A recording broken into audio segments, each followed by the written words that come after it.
Hi all, welcome to my channel. So today what I'm going to do is sweet potato puree for my baby. So let's see how to do it.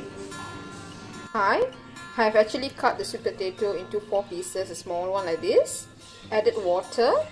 So let it boil for about half an hour. I'll catch up with you after an hour time. Bye. Okay, now you can see the sweet potato is fully cooked. So now I'm going to remove the skin. Yeah.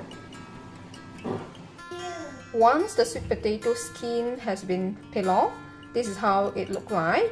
Yeah. So basically you can boil or steam. So I choose to boil it. So after this, you can either blend or use a fork like this and just smash it. Yeah.